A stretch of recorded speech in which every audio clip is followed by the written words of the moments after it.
ನಮಸ್ತೆ ಫ್ರೆಂಡ್ಸ್, ನಾನು ನಿಮ್ಮ ಕಲ್ಪತರು ನಡೆಯನ್ ಚೇತನ್ ಬ್ರೋ ಮಾತಾಡ್ತಾ ಇದ್ದೀನಿ. ನೋಡಿ, ಇದೆಲ್ಲ ಕ್ಲೀನಾಗಿದೆ, ಕ್ರ್ಯಾಕ್ ಫಿಲ್ ಮಾಡಿದ್ದಾಗಿ ಮುಗಿದಿದೆ. ಈಗ ಪೇಂಟನ್ನ ಮಿಕ್ಸ್ ಮಾಡ್ಕೊಳ್ಳೋಣ. ಬೇರೆ ಬೇರೆ ಏಷ್ಯನ್ ಕಂಪ್ನಿ, ತುಂಬ ಕಂಪ್ನಿಗಳು ಬರುತ್ತೆ, ಬಟ್ ನಾನು ಇವತ್ತು ಓಪೋಸ್ ಕಂಪ್ನಿ ತೊಗೊಂಡಿದ್ದೀನಿ. ಓಪೋಸ್ ಕಂಪ್ನಿಯಿಂದ ನೋಡಿ, ಜಾಸ್ತಿ ನೀರು ಹಾಕ್ಬಾರ್ದು ಇದಕ್ಕೆ. ಮ್ಯಾಕ್ಸಿಮಮ್ 2-3 ಲೀಟರ್, 20 ಲೀಟ್ರಿಗೆ ಒಂದು 2 ಲೀಟರ್ಸ್ ನೀರು ಹಾಕಬೇಕು ಫ್ರೆಂಡ್ಸ್. ನೀರು ಹಾಕಿ ನೋಡಿ, ನೀಟಾಗಿ ಈ ಥರ ಎಲ್ಲ ಮಿಕ್ಸ್ ಮಾಡ್ಕೊಬೇಕು. ನೀಟಾಗಿ ಮಿಕ್ಸ್ ಮಾಡಿಕೊಂಡು ಒಂದು 2 ಲೀಟ್ರ್ ನೀರು ಮಿಕ್ಸ್ ಮಾಡ್ಕೊಬೇಕು. ಮತ್ತು ನೋಡಿ ಫ್ರೆಂಡ್ಸ್, ಇದಕ್ಕೆ ಕಲರ್ ಮಿಕ್ಸ್ ಮಾಡ್ತಾಯಿದ್ದೀವಿ. ನಾವು ಬ್ಲ್ಯಾಕ್ನ ಯೂಸ್ ಮಾಡ್ತೀವಿ, ಯಾಕೆಂದರೆ ಗ್ರೇ ಕಲರ್ ಬರಲಿ ಅಂತ. ನೋಡಿ ಫ್ರೆಂಡ್ಸ್, ಬ್ಲ್ಯಾಕ್ನೇ ಯೂಸ್ ಮಾಡೋದು, ಯಾಕೆಂದರೆ ಗ್ರೇ ಬಂದರೆ ತುಂಬ ಚೆನ್ನಾಗಿ ಕಾಣಿಸುತ್ತೆ.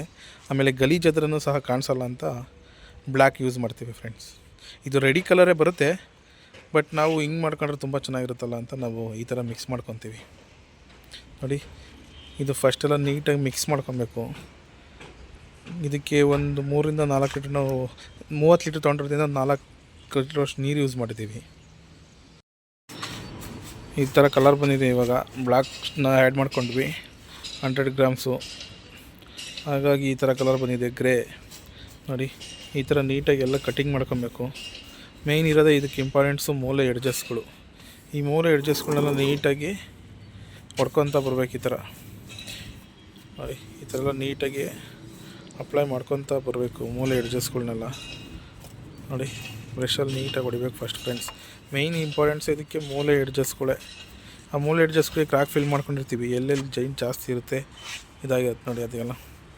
ಯಾಕೆಂದರೆ ಈ ಮೂಲೆಗಳಲ್ಲಿ ಮೋಲ್ಡಲ್ಲಿ ಲೀಕೇಜ್ ಪ್ರಾಬ್ಲಮ್ ಬರೋದು ಜಾಸ್ತಿ. ಹಾಗಾಗಿ ನಾವೇನು ಮಾಡ್ತೀವಿ, 1 ಇಂಚ್ ಮೇಲ್ಗಡೆ ಕೊಡ್ಕೊತೀವಿ. 1 ಇಂಚ್ ಮೇಲೆ ಕೊಡ್ಕೊಂಡು ನೋಡಿ ಫ್ರೆಂಡ್ಸ್, ಈ ಥರ ಪೈಪ್ಗಳಿಗೆ ಒಂದು ಸ್ವಲ್ಪ ಒಳಗಡೆಗೆಲ್ಲ ಹೊಡಿಬೇಕು. ಈ ಥರ ಪೈಪ್ಗಳಲ್ಲಿ ಜಾಸ್ತಿ ಒಳಗಡೆ ಸ್ವಲ್ಪ ಲೀಕೇಜ್ ಪ್ರಾಬ್ಲಮ್ ಇರುತ್ತೆ. ಹಾಗಾಗಿ ನೋಡಿ, ನಾವು ಒಳಗಡೆ ಎಲ್ಲ ಪೇಂಟ್ ಮಾಡಿರ್ತೀವಿ. ಈ ಥರ ಎಲ್ಲ ನೀಟಾಗಿ ರೋಲರಲ್ಲಿ ಅಪ್ಲೈ ಮಾಡ್ಕೊಬೇಕು ಫ್ರೆಂಡ್ಸ್. ನೋಡಿ, ಈ ಥರ ಎಲ್ಲ ನೀಟಾಗಿ ಒಂದು ಕೊಟ್ಟು ಎಲ್ಲ ನೀಟಾಗಿ ಅಪ್ಲೈ ಮಾಡ್ಕೊಂಡು ಹಾಕಬೇಕು. ನೋಡಿ, ಯಾವ್ಯಾವ್ದು ಎಡ್ಜಸ್ ಮೂಲೆಗಳೆಲ್ಲ ಇದೆಯಾ ನೋಡಿ. ನೋಡಿ ಫ್ರೆಂಡ್ಸ್, ಈಗ ಈ ಥರ ನೋಡಿ ನೀಟಾಗಿ ಎಲ್ಲ ಮಾಡಿಕೊಂಡ್ರೆ ಎಷ್ಟು ನೀಟಾಗಿ ಕವರ್ ಆಗುತ್ತೆ, ಎಷ್ಟು ನೀಟಾಗಿ ಕಾಣಿಸುತ್ತೆ ನೋಡಿ. ಬೇರೆ ಎಲ್ಲೂ ವಾಟರ್ ನೀರು ಒಳಗಡೆ ಹೋಗೋಂಥ ಚಾನ್ಸಸ್ ಇರೋಲ್ಲ, ತುಂಬ ಕಮ್ಮಿ. ಹಾಗಾಗಿ ನೀಟಾಗಿ ಈ ಥರ ಎಲ್ಲ ಅಪ್ಲೈ ಮಾಡ್ಕೊಂಡು ಮೋಲ್ಡ್ನ 1 ಕೋಟಿಗೆ ಎಷ್ಟು ಈಸಿ ಬರೋಲ್ಲ ಮಾಡಿ, ಫುಲ್ ಎಲ್ಲ ಕಂಪ್ಲೀಟ್ ಮಾಡ್ಕೊಂಡು 1 ಕೋಟ್ನ ಮತ್ತೆ ಇನ್ನೊಂದು ಕೋಟ್ ಮಾಡಬೇಕು ಇದ್ರ ಮೇಲೆ. ಇದಕ್ಕೆ ನಾಟು ಬಟ್ ಅಂತ ಅಂತಾರೆ. 1 ಕೋಟ್ ಅಪ್ಲೈಡ್ದು ಮತ್ತೆ ಆದಮೇಲೆ ಇನ್ನೊಂದು ಕೋಟ್ ಅಪ್ಲೈ ಮಾಡಬೇಕು. ಡ್ರೈ ಆದಮೇಲೆ ಮಾಡಬೇಕು ಫ್ರೆಂಡ್ಸ್ ಈ ಥರ ಅಪ್ಲೈ ಇನ್ನೊಂದು ಕೋಟು.